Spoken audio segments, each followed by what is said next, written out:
संघरे सममा भाई पूरण न करुचंती प्रदान न करुचंती अक्षमणीय अपराध बोली विवेचना ठाकुर आदेश उल्लंघन ठाकुर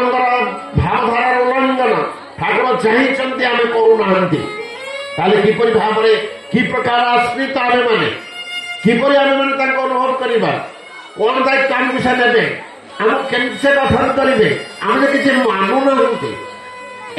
दिनलिपि आप तरबर के लिखबार ना 10-15 मिनट समय दबा जो लिखा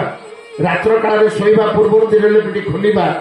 गोटी गोटी करके पढ़ा ठाकुर इच्छा कौन लक्ष्य कौन मु करुच्ची कौन से चाहते कौन जे गोटी गोटी पूरण करवा भूल होते त्रुटि क्षमा भिक्षा करवा आउ भविष्य न हो बोली जनइबा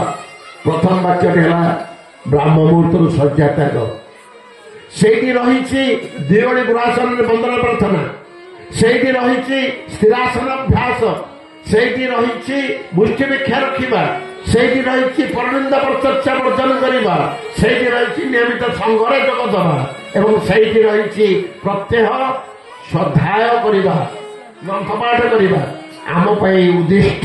जीवन को गठन करने आत्म गठन करने योग्यता अर्जन करने शिष्य भक्त पदवाच्य हवाई मानिकी चलवाई पड़ो तदनुजाई जीवनचर्या दिनचर्या प्रस्तुत करके चलवा सतर्क हवा सचेतन हवा केवे जाई फल पाइबा तेणु आम मैंने से आदौ त्रुटि करवा नहीं आज पवित्र दिन में श्रीचरण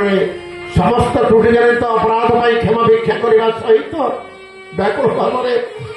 जनइबा प्रभु आपण तो दयाकर कृपा करके आमको आश्रय प्रदान कले किंतु आज जाए हेलावशतः आपण से बाड़ी को उपेक्षा कर चलीचु शत अपराध अर्जन कर चलीचु आमको निज गुण क्षमा करदेवा सहित आम भीतर प्रेरणा रूप में फुटी उठु आम यथार्थ भाव में केमी आप आदेश को उल्लंघन न कर सदायुक्त ही आनंद मन में प्रतिपालन कर शक्ति लाभ करूँ भक्ति लाभ करूँ प्रेरणा अर्जन करूँ आप शक्ति एवं कृपा बिना ता आदौ संभव नुह तेणु आज पवित्र दिन में यही 50तम सुवर्ण जयंती उत्सव पालन जो करने जाऊँगी समीक्षा करके देखा 50 वर्ष भितर आम अग्रगति कौन करत्मगठन आमर केमी केते मुराद बल मानि पारि कथा मानि पारि मन को दृढ़ करने पड़ो सतर्क हवा भूल करवा नहीं अज्ञानतावशत भूल गले क्षमा भिक्षा कर विधि से रखी किंतु बारंबार क्षमा कले बारंबार अपराध कले क्षमा से देवे नहीं आम तार कुपरिणति विषमय फल भोग करवा तेणु